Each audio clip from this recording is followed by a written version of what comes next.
सर्वेभ्यो नमः। सांख्यकारिकायाम् अग्रे पश्यामः कः विषयः वर्तते। इदानीं पर्यन्तं भवद्भिः ज्ञातं यत् सांख्यशास्त्रे बुद्धेः प्राधान्यम् अङ्गीक्रियते। तत्र बुद्धेः प्राधान्यविषये भवद्भिः बहव्यः कारिकाः दृष्टाः। गतकारिकायां यथा भवन्तः ज्ञातवन्तः सूक्ष्मशरीरस्य स्थितिर्भवति, तर्हि कश्चित् प्रश्नं करोति यदि बुद्धेः एव प्राधान्यं तर्हि किमर्थं सूक्ष्मशरीरस्य कल्पना कृता, तस्य प्रयोजनं किं वर्तते। तर्हि तस्य जिज्ञासायाः समाधानं कर्तुम् ईश्वरकृष्णेन अग्रे किमपि कथ्यते, तत् पश्यन्तु भवन्तः। उच्यते, चित्रं यथा आश्रयं ऋते स्थाण्वादिभ्यो विना यथा छाया तद्वद् विना अविशेषैर्न तिष्ठति निराश्रयं लिङ्गम्। अत्र लिङ्गं नाम त्रयोदशविधकरणम्। अत्र द्वौ दृष्टान्तौ प्रदत्तौ। लोके वयं पश्यामः यथा चित्रं विना, यथा आधारं विना, आश्रयं विना चित्रं न तिष्ठति। यदि किमपि कर्गदं नास्ति, भित्तिफलकं नास्ति, वस्त्रं नास्ति चेत् वयं चित्रं कथं निर्माणं कर्तुं शक्नुमः, कथं चित्रं द्रष्टुं शक्नुमः। तर्हि यथा आश्रयं विना, आधारं विना चित्रं न तिष्ठति, न भवितुं शक्नोति, तथैव द्वितीयम् उदाहरणमपि दत्तं। यदि वृक्षादयः न सन्ति तर्हि तेषां छाया कथं भविष्यति, तेषामपि तथैव आवश्यकता, यतोहि ते आश्रयाः। तद्वत् तथैव विशेषैः अथवा अविशेषैः विना निराश्रयं लिङ्गं न तिष्ठति, निराधारं लिङ्गं न तिष्ठति। अत्र पश्यन्तु, कारिकायाम् उक्तं तद्वत् तथैव। अत्र उभयमपि अन्वयं वयं कुर्मः, विशेषैः विना अविशेषैः विना इति। यतोहि अत्र पश्यन्तु, उभयमपि सिद्ध्यति। अस्मिन् विषये चर्चा अपि कृता, तत्र गौडपादभाष्ये वा माठरवृत्त्याम् अथवा तत्त्वकौमुदीकारेण तत्र भिन्नभिन्नमतानि वर्तन्ते। तर्हि वयम् उभयमपि पश्यामः, विशेषैः विना अविशेषैः विना च। विना विशेषैः न तिष्ठति नाम शरीरं पञ्चभूतमयम् इति भवन्तः जानन्ति। विशेषेण शरीरेण विना लिङ्गं न तिष्ठति। लिङ्गं नाम त्रयोदशविधकरणम्। विना अविशेषैः न तिष्ठति नाम तन्मात्रैर्विना न तिष्ठति। भवन्तः पूर्वं दृष्टवन्तः विशेषाः के, अविशेषाः के।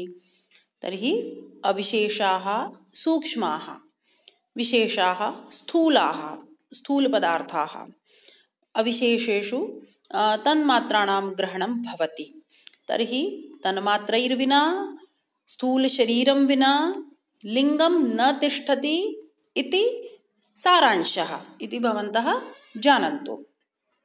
बड़े ही दो सुंदर दृष्टांत देते हुए यहाँ ईश्वर कृष्ण ने अपनी बात कही है। क्या कहा कि जैसे बिना आश्रय के, बिना आधार के चित्र नहीं रहता।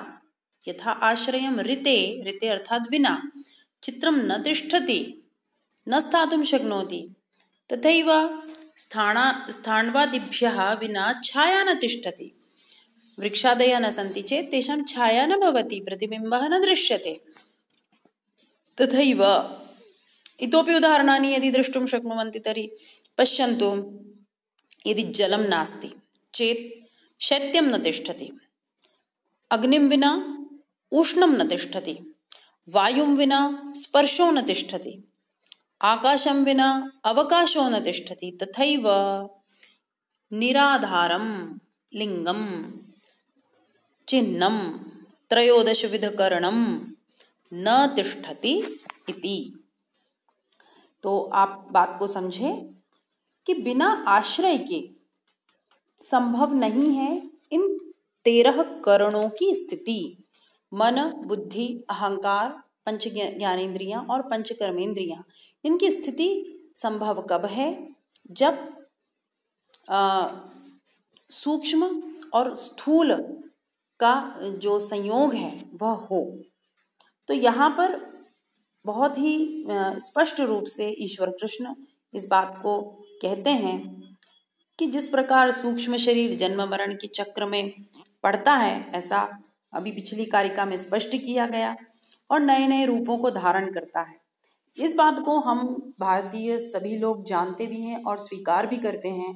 हमारे सभी शास्त्र, चाहे वे उपनिषद हो, वेद हो या दर्शन हो, वे इस पुनर्जन्म की अवधारणा को स्वीकार भी करते हैं और इस विषय में उनकी श्रद्धा भी है। और इस बात को भी हम मानते हैं कि इस जन्म और मृत्यु के मध्य में भी एक काल है, और उस काल में भी इस जो करण है, इस लिंग का यह जो अस्तित्व है, इसका कहीं ना कहीं निवास होता है। इसीलिए यह बात कही कि जिस प्रकार सूक्ष्म शरीर जन्म मरण के चक्र में पड़ेगा, नए नए रूपों को धारण करेगा, और यह जो उसका नए शरीर को धारण करना है, यह उस आधार को प्राप्त करने के लिए ही है।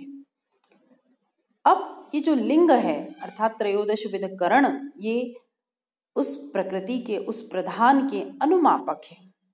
ये किसी आश्रय के बिना नहीं रह सकते। हमने पहले ही जब तत्वों के स्वरूप के विषय में जाना था तो इस विषय पर भी बात की थी कि इन्हें लिंग अर्थात चिन्ह कहा जाता है। इन्हीं के आधार पर हम प्रकृति के कार्यों का अनुमान करते हैं, प्रकृति की जो धारणा है, जो अस्तित्व है, उसका हम अनुमान करते हैं। तो ये जो भी बुद्धि आदि करण है, ये बिना किसी आश्रय के नहीं रह सकते। इसीलिए क्या होता है, जब यह संसार आरंभ होता है तो इस चक्र के अंतर्गत ये करण स्थूल शरीर का आश्रय प्राप्त करते हैं, और मृत्यु और जन्म के मध्य की जब स्थिति होती है तो प्रश्न होना चाहिए कि तब ये करण कहाँ निवास करते हैं? तब भी तो ये बिना आश्रय के नहीं रह सकते।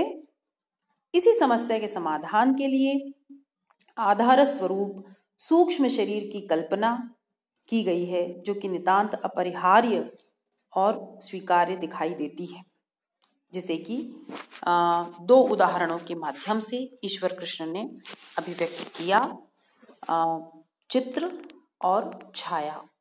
तो इससे हमें यह स्पष्ट होता है कि जो सूक्ष्म शरीर का अस्तित्व है वह अवश्य बिना किसी तर्क के ग्राह्य है, और जन्म जन्मांतर में जो लोक और परलोक की यात्रा करने का सामर्थ्य दिखाई देता है और इस सिद्धांत में हम विश्वास करते हैं, वह इस सूक्ष्म शरीर के द्वारा ही संभव है।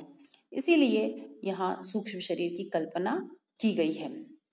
तो इस तरह से यहाँ पर आप इस बात को समझे कि किस तरह ये जो सूक्ष्म शरीर है, इसकी आवश्यकता प्रतिपादित होती है, और इसका जो विरोध है या जो पूर्व पक्षकार है उसने जिस तरह से यहाँ पर एक प्रश्न किया है, उसका समाधान भी हमें प्राप्त होता है।